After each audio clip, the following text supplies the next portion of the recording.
Hello everyone, today I want to share my Diluc build and team compositions in this short guide. As always, I start with the build, then go over team compositions and at the end show some Abyss gameplay.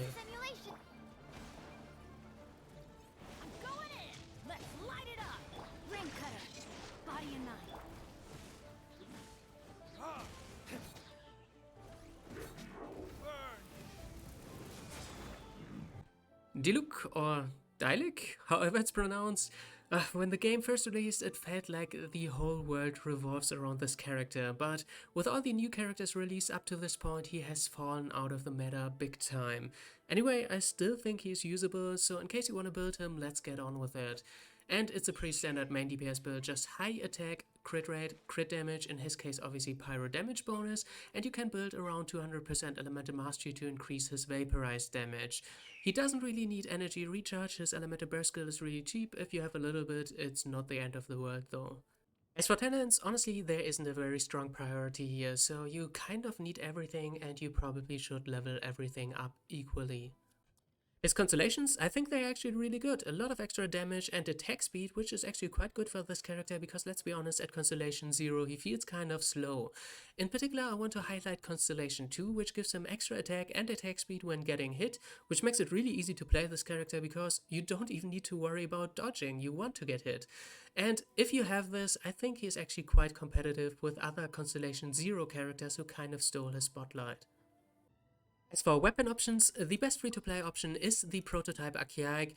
If you have a leveled up luxurious Sea Lord, you can also use this one, though it is slightly worse. But to be honest, the difference between the two is barely noticeable. If you have the Battle Pass weapon, that claim is obviously insane, likely the best weapon from the Battle Pass, and guaranteed the best 4-star option for Diluc. And it is an attack scaling main DPS character, so obviously 5-star weapons are incredible on these type of characters. Even the Song of Broken Pines is higher damage, as you see right now. With this luxury Sea Lord I have 2.3 thousand attack. I switch to the Song of Broken Pines and bam, 2600. As for artifacts, we already covered substats earlier. As for main stats, likely attack percentage in this slot. If you're missing a lot of elemental mastery, you can consider it. In this slot, always pyro damage bonus, and in the last one, crit rate or crit damage, whichever one balances your stats better. As for the set, he spams his elemental skill over and over again, only deals vaporized damage, so there is insane value in picking the Crimson Witch set, the 4P set effect. There's pretty much no other option if you ask me. As for team compositions, there isn't too much to talk about. For Diluc it's very straightforward, he attacks kind of slow and hits kind of hard, so he gets insane value from Melt or Vaporize. And since there aren't any sub-DPS characters that have insane cryo application rate, we are stuck with Vaporize. We obviously have Jingshou, or if you have her, Yelan. In the second support slot, we have an Anemo character to lower the resistances, Sucrose is great, Kazuha is great, Venti works also. And in the last slot to enable Pyro Resonance and our attack buffer number 1 as our healer, Bennett of course.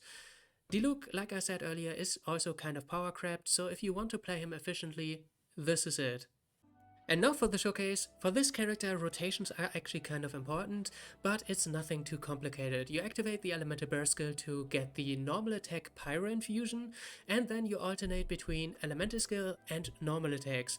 The reason for this is Jingshou's Elemental Burst skill obviously only triggers on normal attacks, so you can't just press the Elemental skill 3 times in a row, because you need to apply Hydro with your normal attacks in between each one of them. So in practice it looks a little bit like this. You activate the burst skill, do your whole like Bennett and Sucrose thing in between, but I'm not gonna do this right now, so I'm just gonna activate the burst skill, apply Hydro, E-skill, normal attack, E-skill, normal attack, E-skill, normal attack, and then you just spam normal attacks and you're pretty much done. And for now I'm gonna leave you with some Abyss gameplay and come back at the end. Just a little disclaimer before that, I don't have the most experience playing this character yet, but I still think you will get a decent impression on how it looks like to play this character in endgame content.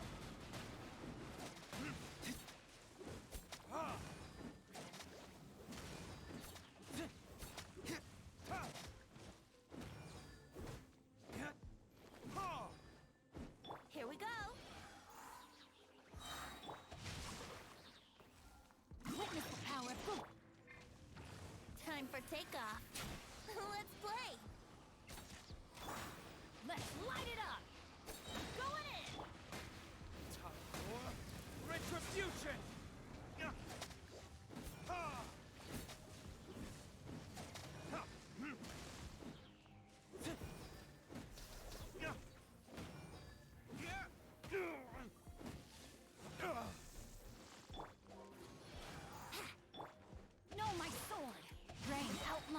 fate. Time to act.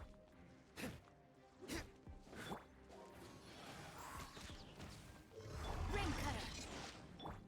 Huh? Think you can get away? Teamwork is dreamwork. Let's light it up. Burn! Ha! Ha!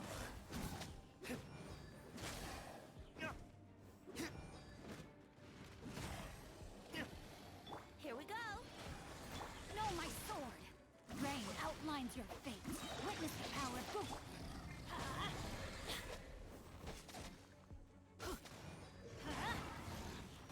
going in. Ha! Time for retribution!